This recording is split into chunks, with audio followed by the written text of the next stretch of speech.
that instant gratification for your skin. Like if you're like, you're looking in the mirror and you're like, geez, I just wish I could just go a little bit tighter, a little lift every day. This is a little mat. This is it. You know, I said the other day, it's like everybody loves to have a great hair day, but how about having a great face day?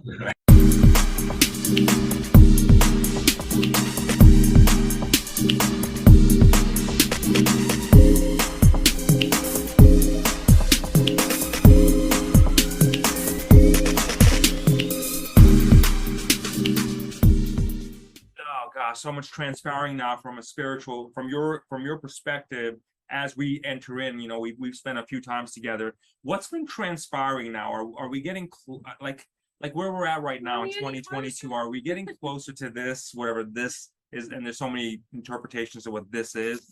But where are we at right now as far as that feeling, that shift, if you would, that inevitable shift that everybody's has been talking about for so many years?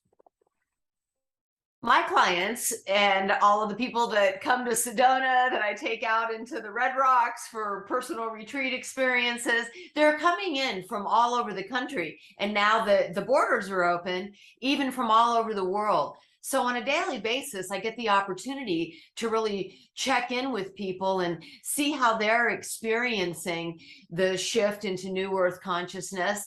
And I can say that there's an overwhelming feeling of already living in a higher vibrational, higher dimensional reality.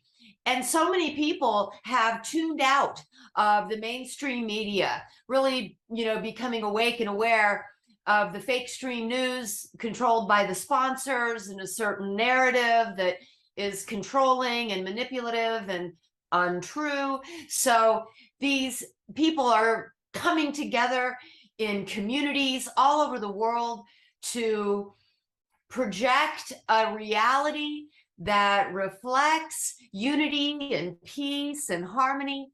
We're writing our own script for the New Earth unfoldment. It's exciting. You know, it's an awesome time to be alive. Yeah, and it is an awesome time to be alive, but yet we may talk to someone on the other side of life that just doesn't feel it that way. They feel like we're ready to go through the depths of hell still. You don't see it that way. Do you think that it's do you think these are now, do you think we're at that point or pivotal point right now, Suzanne, where we're starting to compartmentalize and like sectioning off? Like, so for those of us who align with what you're saying are like, okay, you know what?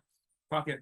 We're going in our own direction, and here's where we're going out. And, you know, and those who don't, it's like lead follower, get out of the way. Are we there at that point now? Absolutely. I think it is getting to be more and more of an extreme shift. Those moving into the higher consciousness, and those who simply aren't done learning their lessons in the 3D reality of separation and suffering and chaos, right? The third dimensional reality is so trenched in duality, right? But there's very valuable lessons to be learned in a reality of duality. And many just aren't done learning those lessons. They haven't mastered those lessons. And so their soul is making a choice to go around the wheel again. This is a descending, devolving arc. So what you'll see is those who have come to planet Earth to lead people into the descension devolution, just like people are coming onto the earth like ourselves, who are heralding humanity into the higher dimension.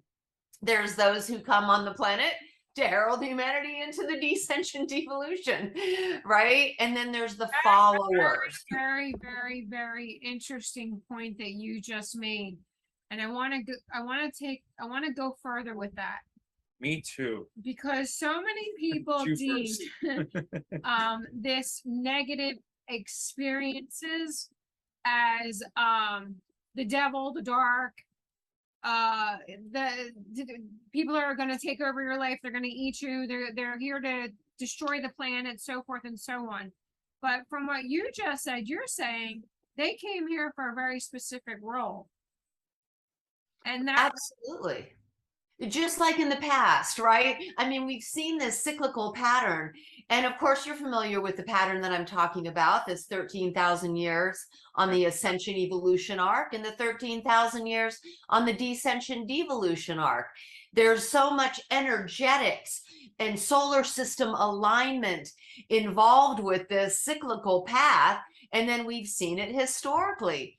How we went from being advanced, evolved, higher dimensional civilizations, building temples and being priestesses, right? And priests and astronomers and architects, right? And then here we find ourselves in the dark ages.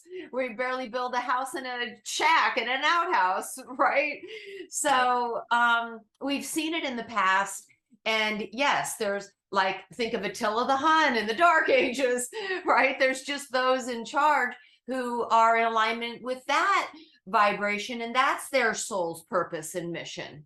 So this is so fascinating what you just said, Bringing this up. and this is like a new wave of stuff conversation. So I think it's enlightening for people to really watch this, and I hope people watching are getting it. That so what I think I just heard you say, because I want to make sure you get it, is that there's the ones that are helping people. So we hear about that. Hey, there's going to be people that'll help you ascend.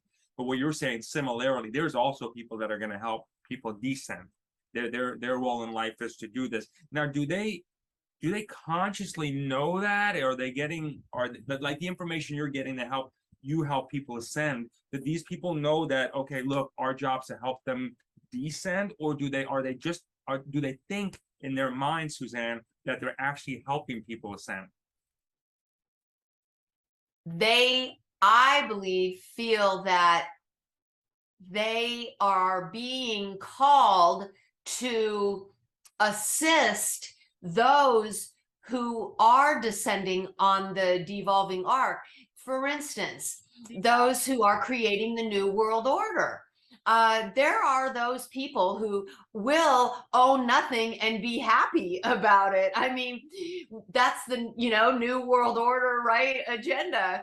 And if you go to the World Economic Forum, you can clearly watch that video, and it starts out with, you will own nothing and be happy, right? We're seeing, especially post-COVID, many people who, after the government supplemental checks and what have you, have really chosen unemployment, have chosen to submit, to be taken care of, to have someone else take care of them, pay them to do nothing, right? And as such, live probably in more substandard living environments, say like a small cubicle or apartment that they live in. And they rely on the government for government checks, but they're happy about it. I know that I get a lot of flack, and people are like, what are you talking about, descension, devolution? And are you justifying their actions? I'm not. I'm just saying, I feel that they believe that they are helping humanity, the percentage of humanity that requires some assistance from a higher authority. And there's also, like I know in our community, we're having a very hard time getting people to work in the restaurants, to work in the shops, to work in the stores. And so the question becomes, well, what are they doing if they're not working? Like, are they living out of their cars or in tents, or, and as it turns out, there's tent cities popping up all around the outskirts. And so people are making a choice to live in this way. Unfortunately, in these communities, they become very volatile to those pushing drugs and So do you think, like, you want to say something? Yes, but go ahead. Do you think that so like these people that are saying stuff like, okay, look, everything's going to be free, housing's going to be free, money for all my friends, Debt's paid off, progress. Do you think in some intent that they're coming at it from a place of like, they're kind of like playing roulette table, black or white on this? Like, if I say this enough time, it might actually happen, and they're just trying to in some way help these people to at least get a positive attitude. But what's happening for these people, what we're witnessing, is that they wait. So they don't They're move. frozen. They don't move on with their life because something's about to happen this weekend. I understand where you're coming from. Yes. And I feel like that can be a very slippery slope of whoever it is who is encouraging people to put their lives on hold, to put their plans on hold because of the promise of some revaluing global event and some jubilee of debt relief, right? I inspire people to, you know, pray and move your feet. You know, if you want to make a difference, if you want to get on with your soul's mission and your purpose, go for it. Do it now.